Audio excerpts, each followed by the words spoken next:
You're talking about the census. Yes, the census. Well, I think that, and I'm not overly involved in that, that's really a legal matter, but I think when you have a census and you're not allowed to talk about whether or not somebody's a citizen or not, that doesn't sound so good to me. Can you imagine you send out a census and you're not allowed to say whether or not a person's an American citizen? In Poland, they'd say they're either Polish or they're not, right? So I don't want to get you into this battle, but it's ridiculous. I think it's totally ridiculous that we would have a census without asking. But the Supreme Court is going to be ruling on it soon. I think when a census goes out, you should find out whether or not, and you have the right to ask whether or not somebody is a citizen of the United States. Okay, yes, ma'am. Mr. President, are the U.S. troops ready for deployment in Poland? Well, we're talking about it. That's one of the reasons that we're here. A lot of money is going to be spent on a facility, a military facility, a great one in a very good location in Poland. And actually, it'll be spread over a little area, but basically one primary facility. We'll see how it works out. We're talking about it right now. President, do you consider Russia as a threat to Poland and to Europe? I hope not. I'll tell you what, we're with everybody, and I hope not. I think that Russia will treat Poland with respect, just like the rest of the world is treating. Poland has really built up a great country. You know, they get hurt, unfortunately, too often, right? Too often.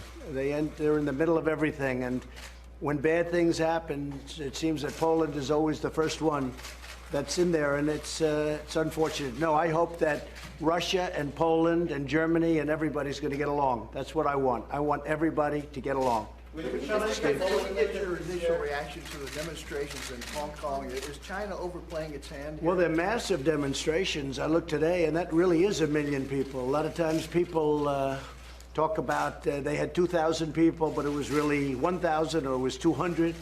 I see it all the time. I see it all the time. But when you look at this demonstration, they said it was 1 million people. That was 1 million people. That was as big a demonstration as I've ever seen. So I hope it all works out for China and for Hong Kong.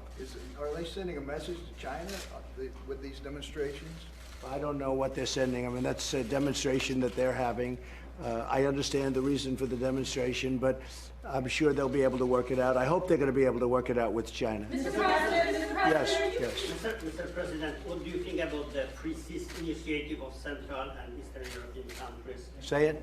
Free SIS initiative that was held in Europe. Well, we're going to be discussing a lot of those elements today.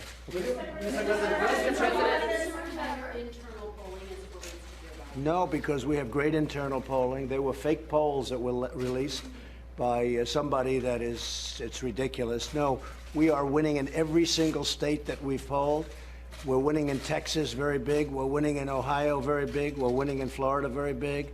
They were fake polls that were either put out by the corrupt media, because much of the media in this country, unfortunately, is corrupt. I have to tell you that, Mr. President. And some of it is excellent, but some is very bad. Those are fake numbers. But you know when you're going to see that? You're going to see that on Election Day. On Election Day, you're going to see. It was the same thing. I had the same thing for a long period of time in 2016. I was getting these terrible poll numbers, and I didn't see it because I'd have tremendous crowds, and my opponent would have almost nobody. And I said, I think we're going to win the state of Michigan. We did. I think we're going to win the state of Wisconsin, Pennsylvania, Ohio, and we won them all.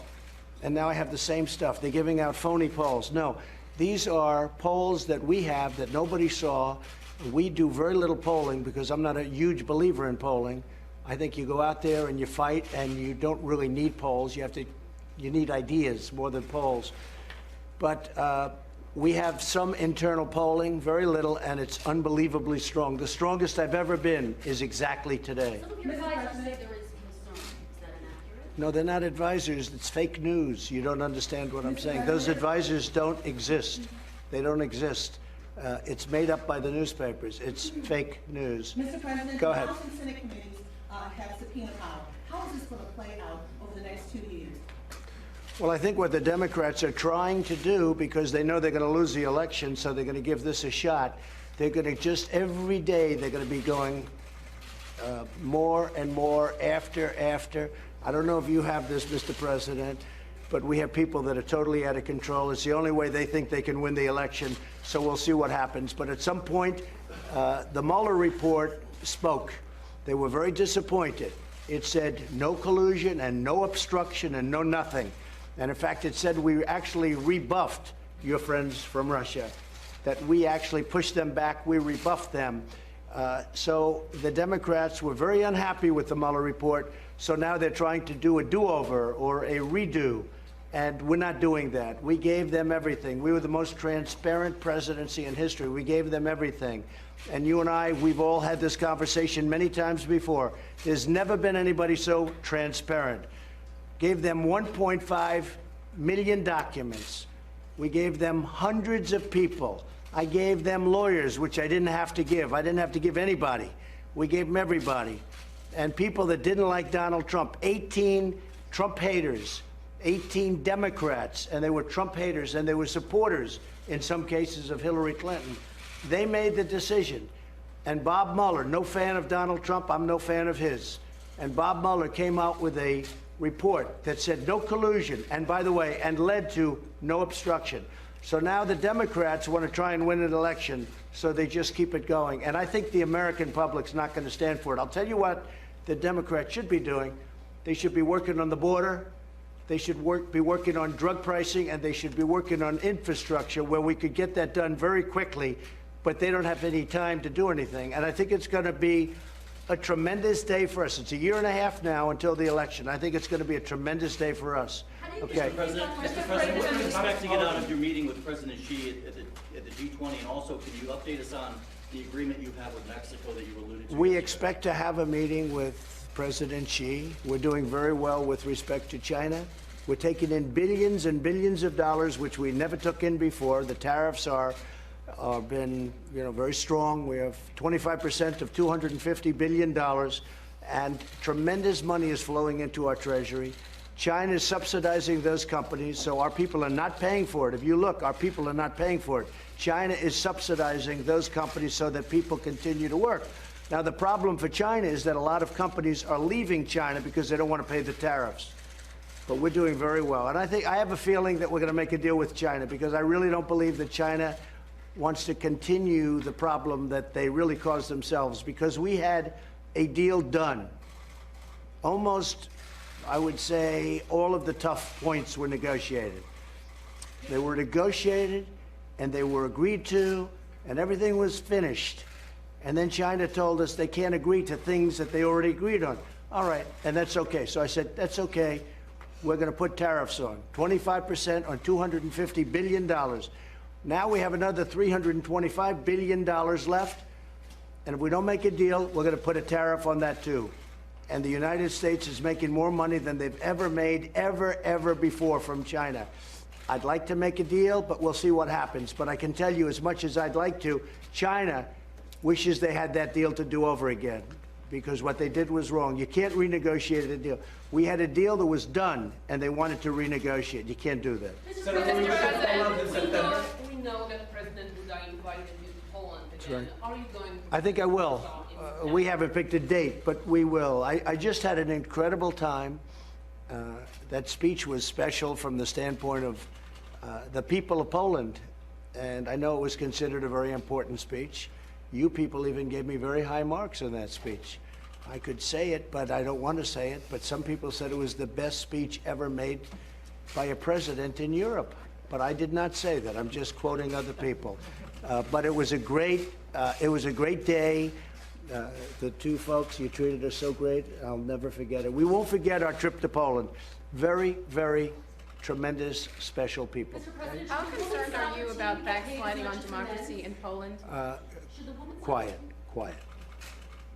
Mr. President, how concerned are you about backsliding on democracy in Poland, and will that be a I'm not concerned. I know the president very well. I know the people and the leadership of Poland very well. I'm not concerned at all. By the way, Poland is doing so well, and they know if they do backslide, they won't be doing well like they're doing right now. They've probably never done better economically. They're like us. The U.S. has never done better economically than we're doing right now. They don't want to backslide. They won't backslide. And besides that, they owe us a lot of money because they're buying a lot of things, right? So that's important. So they have to do well. We have to make sure they do well. We're very, very happy with Poland. You may want to say something about that. Someone cheated you. Sorry. Someone cheated you.